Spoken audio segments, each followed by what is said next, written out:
Hi, Mr. Whelan. So I'm going to go through the answers to June 2024 paper 2, just the odd number questions. It's your first homework, so I'll get straight into it. So Matthew's investigating average household income for different states in the USA. Give a reason why it's appropriate to use secondary data. It's going to take too long for him to go and get it for all the different states in the USA if he's going to go and collect it himself. Other answers you could say it's going to be faster or cheaper. It's just too much data to go and get himself, or it will be available from official sources because it is like an official document, guys. That is something we'd be able to do. Okay, all right. So we're then given this choropleth map. So it's a map divided into sections. Each map gives us information about the mean household income by state for the USA in 2023. It's important to note this is in thousands of dollars. So this, the white state, it's less than 70,000 is what that's saying, okay? It doesn't say less than 70, all right? So if we have a look then, the questions were asked, okay, the next bit, okay, which three states have the lowest mean household income? Well, it's West Virginia, okay, which is in here, number 10, okay, which is the white one, all right, Arkansas, all right, just there, and Mississippi, and I just need to state those there, okay. We're then asked, does the, Matthew concludes the mean household for the highest on the west coast, does the choropleth map support this conclusion? My answer was, yeah, the dark shading, which is where the high income is on the coasts, so it supports his conclusion. Notice I said plural because he talked about both coasts. You could do the opposite. You could say the lighter shading where the lower incomes is in the centre. So yes, it supports him, but he is right with that, okay? So that's question one, guys, done and dusted, okay? So let's move on then, okay, and talk about question three. So question three, guys, which I've got here in front of me, involves us doing a little bit of calculation. So Kahita organises two different training courses, A and B, to help people to learn to type. She wants to compare the two different courses to see which is better. At the end of each course, the people are given a skills test.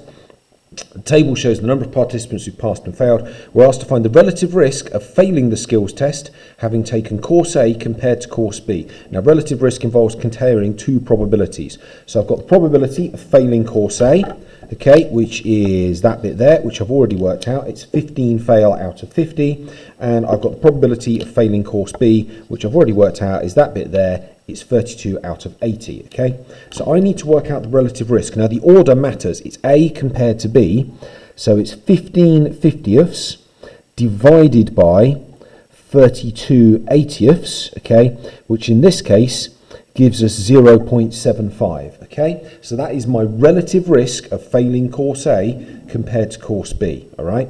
Now, if I have to interpret that, what we need to understand is that if that risk was greater than 1, that means I'm more likely to fail on course A, all right? So in this case, all right, it's less than 1, okay? So what it's telling me is that I am more likely to fail on course B, okay? So the risk of failing on course B is greater. Okay.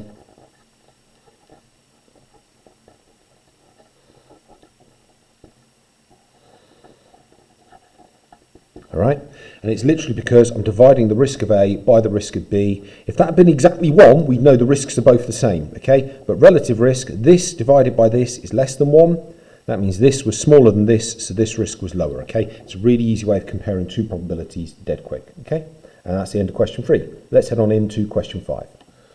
So question 5 is about rugby backs. Okay, so we've got this information here about Zach is comparing players from England Rugby Union to Welsh Rugby Union. Okay, the players are listed as Rugby Union forwards or Rugby Union backs.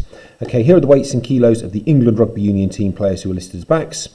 The back-to-back stem and leaf diagram, which is this thing down here, gives the weights in kilograms of the Welsh backs. So that would be 78 kilos. That would be 87 kilos for the Welsh backs. And we're asked to complete the diagram to do back-to-back. So what I've got here is I've got sort of the English half, okay, and I haven't tried to put the leaves in order. I've just gone through, so I went 96, 112, 94, okay, and I just literally went through and then put them all in there. So I've got it unordered, and now on my actual diagram, because I want to do it in order, I then have them ascending out. If I was doing this side, I'd have to start with the smallest one closest to the stem, okay? Whenever you do a stem and leaf diagram, guys, don't forget your key. So in this case, I need to do a key for both sides. So 8, 7, 4 means a 78 kilo Welsh back and a 74 kilo English back. These numbers don't actually have to be in the diagram, but you can see I've kind of picked a row where there was one. There's nothing stopping me using actual information, okay? We're then asked to work out the median for the Welsh Rugby Union backs, okay? So we know that's going to be in the middle. Lots of ways I could do this, but this list is in order. So smallest, biggest, next smallest, next biggest, okay? And I'm just going to work my way in. So when you do this, remember, that was 100. My next one is there. Okay, so that one's there, that one's there, that one's there, that one's there. Okay, and I can slowly pace my way in to get to a median of 92 kilos. Okay, all right. Just remember, the median should be in the middle, so a quick check. All right, 1, 2, 3, 4, 5, 6, 7 below 92. 1, 2, 3, 4, 5, 6, 7 above 92. Okay, all right, and that's the median weight. All right, so we then need to do the next bit, which I've already filled in to save time. Okay, so we're asked to work out the interquartile range. Now, the upper quartile, okay, is going to be 3/4 of the way through the data. So the way I think of it is that is halfway through the top half. So the top half are these results here. And if I look, okay, I've got 98. If I just highlight that, you can see there's 3 below the 98 in the top half and 3 above the 98 in the bottom half. And if I then do the same for the lower quartile, all right, I'm going to need a weight of 84, so there's 3 below and 3 above, okay? All right, so it's 1/4 of the way through the data and 3/4. So the interquartile range is the distance between those two quartiles. 98 take 84 is 14, okay? So these bits of information, it's important we remember this, are about the Welsh backs, because we're now asked to compare for the English backs, okay? So bear in mind what we've got to do. So the median for the Welsh players, which was 92, is lower than the English players. So on average, the Welsh backs are lighter. Now, Zach said the Welsh Rugby Union backs are heavier, so I can say he's wrong. He also says they're less consistent. That means their measures of spread, range, interquartile range, standard deviation, all that stuff should be lower, okay? So their interquartile range for the Welsh backs is lower, okay? So actually they are more consistent, okay? Sorry for the English Rugby Union backs, okay? So interquartile range for Welsh players, it's not smaller, I've got that wrong, that should say larger. So much for clever colour coding. So they are less consistent, and he is right. I got that one completely the wrong way around. So remember guys, big interquartile range, less consistent, okay? All right. Small interquartile range, more consistent. But again, he's right. Notice for this question, I had to say whether he was right or wrong, and I had to explain how the information showed it, okay? Part E then says, Amy wants to use these statistics in an article. The article will compare the players, okay? Comment on the appropriateness of using these ranges. Now you could say, which is what I did say, readers may not understand what the terms are, so it's inappropriate, that's fine, or you may turn around and go, it's appropriate if we explain it, okay? The last part then, part F, give a limitation of using exact statistics to compare all the players on the two teams. Well, we only actually have data for the backs, so we can't say anything about the forwards, okay? So that is a limitation. We only have the information on the backs, okay? And that's the end of question 7.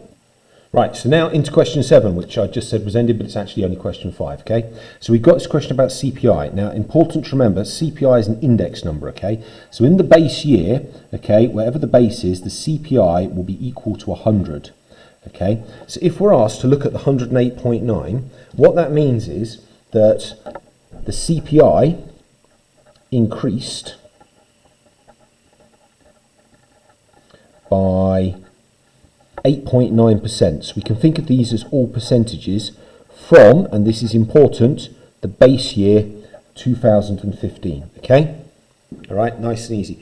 If I'm asked to calculate the percentage increase in consumer price indexes from 2017 to 2021, well, that means I've got, that's what it was in 2021, that's what it was in 2022, so I could work out what my multiplier would be if I was doing this as a normal question. I then multiply that by 100, out will come 107.7, okay, and it will carry on forever like that. So if I round it to one decimal place, 7.7% is what I end up with there, okay? So that's how a CPI works, okay? The base year is always 100, okay? We have to be careful with that, all right? We now get a representative sample for consumer products is included in the calculation of CPI.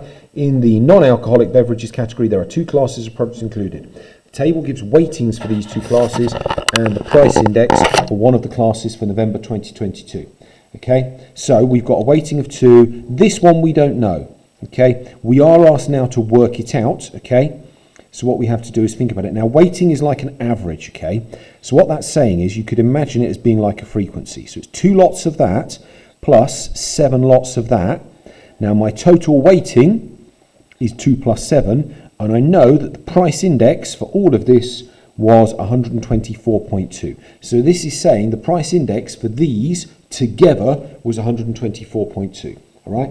I can now do a little bit of work. So what I'm going to do all my multiplication. I'm going to tidy up that. So I've got 231.2 plus 7x. I'm multiplying by 9, 1117.8.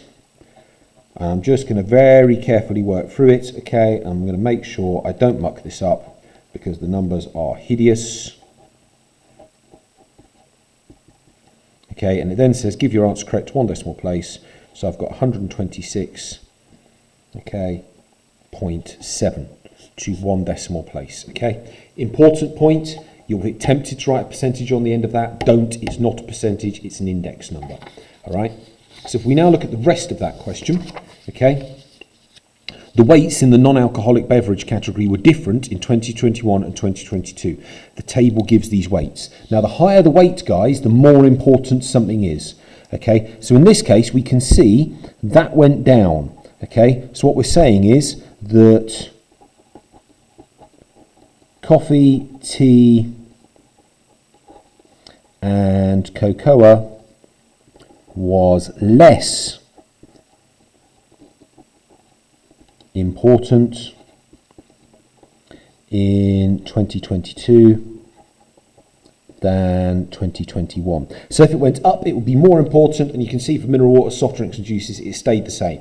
So that's telling us there's no change there, okay? All right. We've now got this last question, which looks horrible, but actually isn't. So this last part of this question, okay? So the rate of inflation is the change in prices for goods and services over time. David wants to compare the annual inflation in Germany from 2017 to 2018 with annual inflation in the UK. So this is my information about the UK. That's there, okay? And I've now got Germany, okay, the average annual inflation. So I'm given the actual average inflation.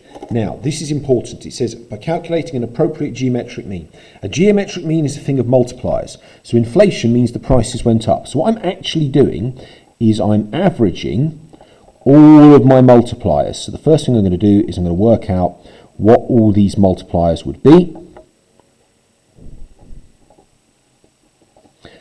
And there's the last one there. And now remember, geometric mean, what geometric mean means is I'm going to multiply them all together.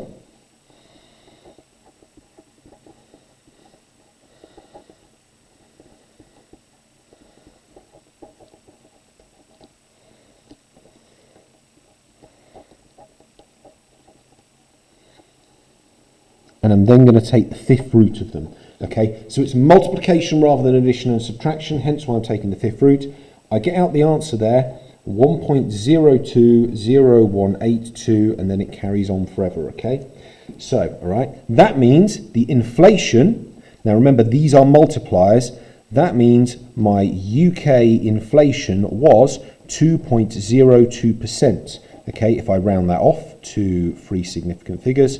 So what we can do is we can say that the inflation rate was greater in the UK than in Germany. All right, okay? So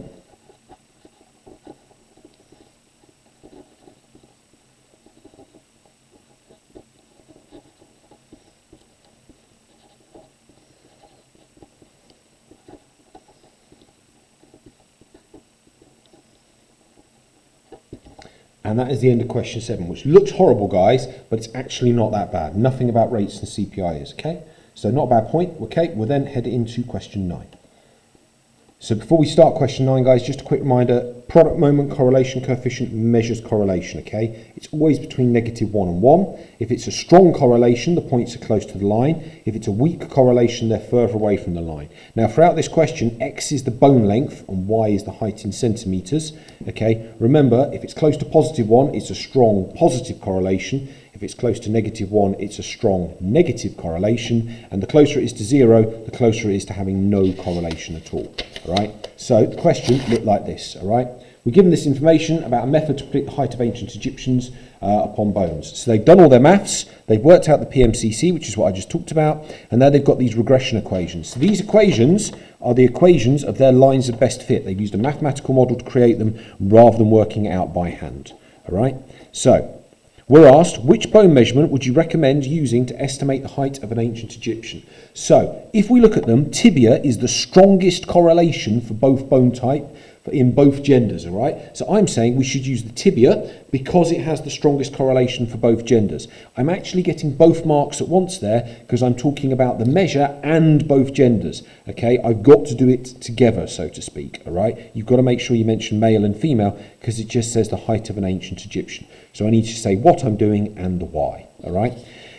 If we then roll into this, part B, interpret in context the figure 2.594 in the regression equation for the humerus of male skeletons. Okay, so that is there. Now that's the gradient if you think about it, y equals mx plus c. So what I'm saying is every time x goes up 1 by 1, y will go up by 2.59. So for every centimetre of bone length, because remember, bone length is x, all right, the height increases by 2.594, and I've got to get that link to the correlation in, to the context in, sorry. Part C, use the regression equations to compare the relationships between bone length and height for different bones, including your answer comparisons between male and female ancient Egyptians. So I've got to do both, okay? All right. I've got this comment here, using them all, okay? All bone lengths increase height, okay? All right, so as all bone lengths increase, heights increase, all right? So we can say that for all the genders in all the bone lengths, the longer the bone, the taller the person was. Female heights rise more rapidly per centimetre of bone length than males for femurs, okay? So if you look at this one, I've got female in there and males, and I'm talking specifically about it being femurs, okay? So I've got in there that specific thing and females and males. And then female heights increase fastest for each centimetre of humerus, okay? All right, and I really should finish that one off by saying compared to males, all right? So I'm covering my bases there. I've got females and males mentioned, and I've actually got a universal comment there, okay, in there for a mark, okay? Dina suggests comparing the y-intercepts with the regression equation. So just to remind you, there's the y-intercept. That's the value y would be when x is 0. Now that means I've got a height when the bone length of a femur is 0, okay? This doesn't make any sense. I've got a bone length of 0, that's not a person, all right? So my answer there is no. This would be for a bone length of 0, which is impossible. That's not a person, all right? And then part E, down the bottom, the museum has some bones that were recovered from an Egyptian pyramid. They want to produce the height of ancient Egyptians from whom the bones were recovered. Is it appropriate to use these equations? I am saying yes, because these equations are based on ancient Egyptian skeletons, all right? They've actually used Egyptian skeletons. You might say yes, but only if they're Egyptian, okay? All right? That's question 9. A lot of writing, but at the end of the day, it's not too hard, providing you remember what the regression lines mean and what your product moment correlation stuff means, okay? So last question now, we're into this one. We're into question 11, okay? So question 11 is very similar to a GCSE maths probability question. We've got a little bit of difference though. So the Venn diagram shows information about 50 books on a reading list. A is the event that the book is a science fiction book, okay? So everything in there is to do with event A, all right? Similarly, everything in here is to do with event B, okay? And we need to figure this one out, okay? So, probability of something being A. So I'm looking at something being A. There are 27 science fiction books out of 50 books altogether, all right? So there are 50 books in that diagram. I didn't have to work it out, it was given to me. This bit, it's important to remember, okay, that is the probability of A given that B is true, all right? So what that means is I've got to be only looking in circle B. So it's things in A, so there are 12 results in circle B that are A, and there are 32 results overall. So I'm looking for things that are A, but only in like that bit there, which is set B, okay? Right. Mike concludes that A and B are independent events. Is Mike correct? Okay. Now this is important. Okay. If two events are independent,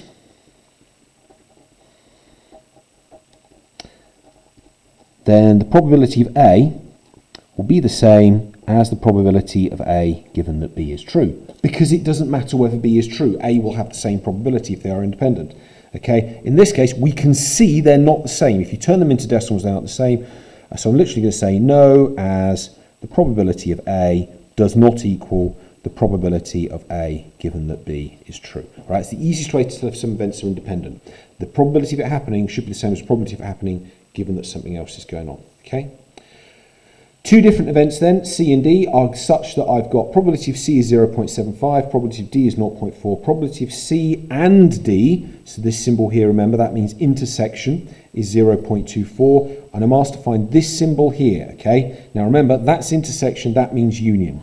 So if I'm looking at a Venn diagram, I can imagine this, okay? I'm just going to have the circles, so I've got C and D like that. The 0.24 is that bit in the middle there. Okay, so that bit there it is, my 0.24, okay, all right. That means that this bit here is 0.75 take 0.24, okay, which is 0.51, okay, all right. And then this bit here would be 0.4 take 0.24, which is 0.16, all right. So when I'm talking about the union of two sets, what that means is it's everything in both sets. All right, so it's all three of those probabilities added together. Someone is going to say, sir, couldn't you have just done this by only taking away 0.16 once? You're right, I could have. Okay, it would have saved me a little bit of effort, but having the Venn diagram there reassures me that I've got this thing right. I do that addition, and I get out 0.91 at the far end. Okay, so the Venn diagram there, sketching it, made my life so much easier rather than trying to deal with all the algebraic set notation. Okay, guys? That's your answers for the homework, okay? Hopefully you found that useful, okay? And if you've got any questions about anything I said, by all means, come and ask me. Thank you. Bye.